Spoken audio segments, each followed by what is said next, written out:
한국군 무기체계를 개발하는 국방과학연구소 에드가 미사일연구원을 신설하며 전술핵급 괴물미사일로 불리는 현무 4등 미사일 개발에 속도를 낸다. 한미 미사일 지침, 밀리그램, 해제 이후 군이 미사일 전력 강화와 국방 우주 분야 연구 개발에 본격적으로 나서고 있는 것으로 해석된다. 에드는 미사일연구원과 국방첨단과학기술연구원, 국방시험연구원의 3축 체제를 확립하고 각 연구개발 부서가 기술센터로 재편됐다고 21일 밝혔다. 에드는 북한 핵무기와 대량 살상무기, WMD 등 대외적 위협에 능동적으로 대응하고 고도의 기술력이 요구되는 비닉 기밀, 무기 신무기 개발을 위한 첨단 국방과학기술 연구에 역량을 집중하도록 설계했다고 설명했다. 미사일연구원은 지난달 한미 정상회담에서 미사일 사거리 제한 800km이 사라진 것에 대한 후속 조치에 집중할 것으로 보인다. 에드는 최근 탄두중량 2T 규모의 현무4에서 1미사일을 비롯해 함대지 탄도미사일 현무4에서 2, 잠수함 발사탄도미사일 SLBM 현무4에서 4등을 개발했다. 사거리 800km, 탄두중량 2T 이상으로 전술 핵무기에 버금가는 위력을 가진 현무4 개발도 마무리 단계에 접어든 것으로 알려졌다. 에드는 2018년부터 마하5 이상의 지상발사형 극초음속 비행체를 개발하고 있고 2023년까지 비행시험을 완료할 것으로 전해졌다. 극초음속 미사일은 2분 이내에 북한의 주요 목표물 상공에 도달할 수 있다. 국방첨단과학기술연구원은 민간과의 협력으로 국방 관련 신기술과 원천기술을 확보하는 데 주력한다. 국방시험연구원은 개발된 무기체계를 시험하는 역할을 맡게 된다. 에드는 국방우주를 비롯해 국방인공지능, 사이버 네트워크, 레이더 전자전, 화학생물 챔 바이오 등 분야별 기술센터도 설립했다.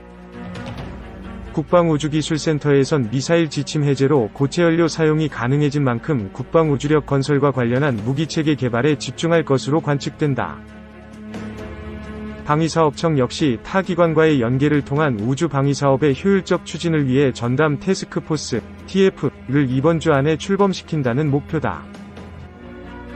에드는 이날 오후 한국항공우주연구원과 우주산업 발전을 위한 토론회도 개최했다.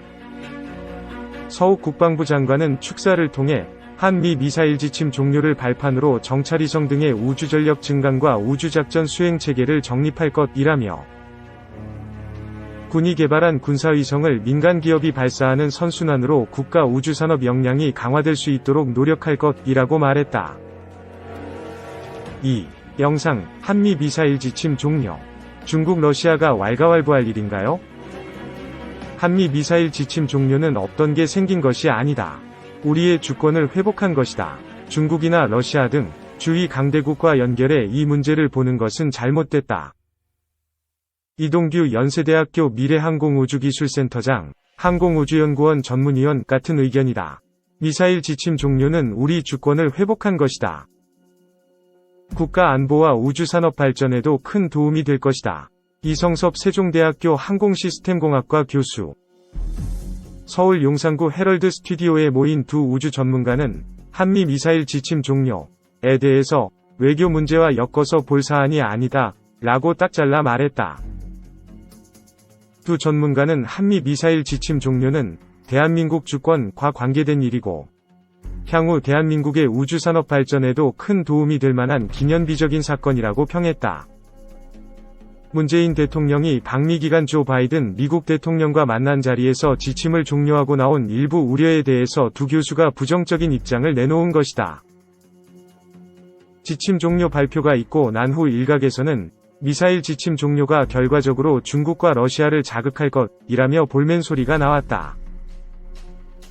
북한도 공화국 전역은 물론 주변국들까지 사정권 안에 넣을 수 있는 미사일을 개발할 수 있게 됐다. 면서 고의적 적대행위 라는 강도 높은 논평을 낸 바 있다.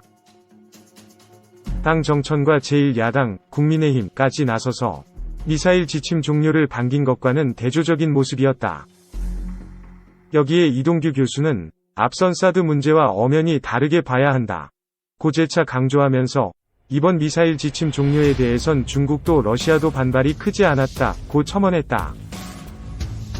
두 교수는 이번 미사일 지침 종료에 대해선 긍정적으로 평가하면서도 처음 미사일 지침이 생기게 된 것은 어쩔 수 없던 일이라고 했다. 이동규 교수는 1970년대 한국의 발사체 기술이 전무한 상황에서 미국의 기술 지원을 받으려면 미사일 지침이 필요했다면서 주변 강대국에 끼어있는 우리 사정에 봤을 때 다양한 제약을 둘 필요가 있었다고 했다. 두 전문가는 미사일 지침 종료 후 장밋빛 비전을 얘기했다.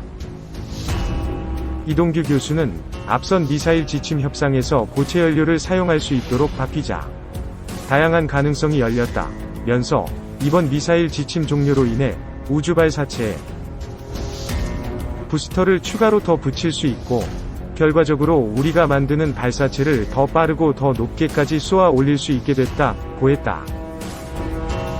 이성석 교수는 앞선 정권에서 수차례에 걸쳐 미사일 지침 수정이 있었다면서 여러 차례 협의를 통해 지침 내용을 완화했는데 더는 협의할 게 없는 상황이었다.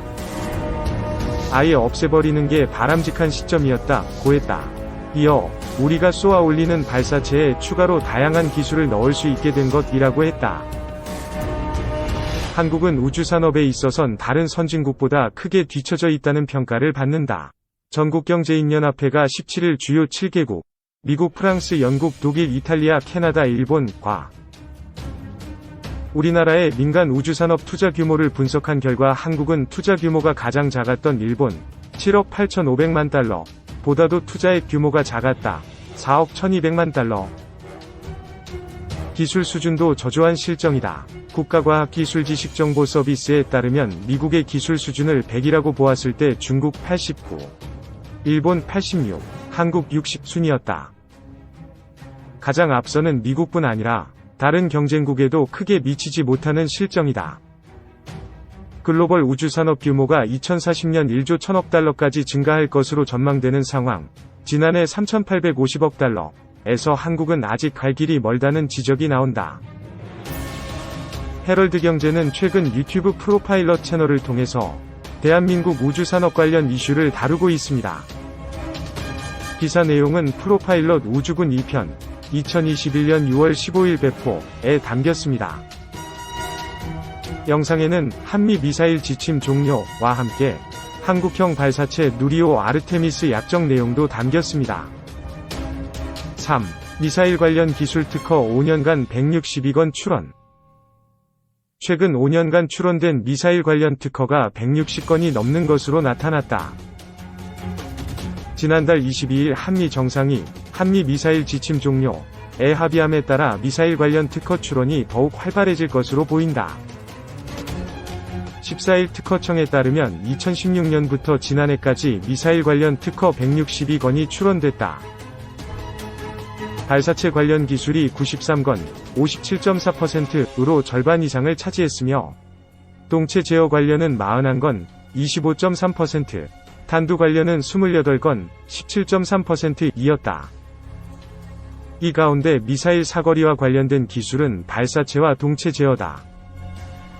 기본적으로 탄두 중량을 유지하면서 사거리를 늘리기 위해선 엔진 개발 등 발사체 추동력을 늘리는 기술이 핵심이 된다. 미사일 비행 안정성 확보를 위해선 동체의 공기역학적 설계 기술 및 조타 기술도 중요하다.